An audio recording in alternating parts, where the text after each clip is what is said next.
প্রেম শেষে দেখো ভাইয়ের বাড়ি চলে এসেছি।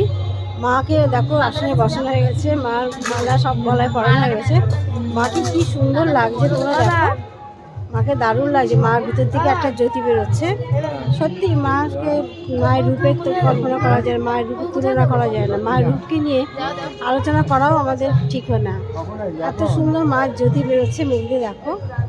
সত্যি মা, তুমি সবাইকে আশীর্বাদ করো, সবাইকে তুমি ভালো রাখো। আমার যত বন্ধু বান্ধব আছে তাদের সপরিবারে এবং সবাইকে তুমি ভালো রেখো। আর বছর বছর সবার বাড়ি এরকম পুজো নিও। দেখেছো দেখো কি সুন্দর সাজিয়ে, ফল প্রসাদ মিষ্টি ফুল সব কিছু সাজিয়ে নিয়ে মাকে পুজো দেওয়া হচ্ছে। দেখো শিঙা হয়েছে অনেকগুলো, দেখো একটা দুটো তিনটে চারটে পাঁচটা ছটা শিঙা। আমার বাড়িতে দুটো ছিল, খাওয়ার লোক ছিল না, সবাইকে তো দিয়ে একটু রেখেছিলাম, তোমরা দেখেছো, সেটা নিয়ে একটা ভিডিও করেছি। আর এখানে দেখো কত মিষ্টি কত প্রসাদ নিয়ে, সব প্রসাদ নিয়ে মাকে পুজো দেওয়া হচ্ছে। তোমরা সবাই মায়ের কাছে একটু প্রণাম করো। ঠিক আছে, ভিডিওটা ছোট করলাম, তোমরা কেটে যেও না, দেখো, সবাই ভালো থেকো।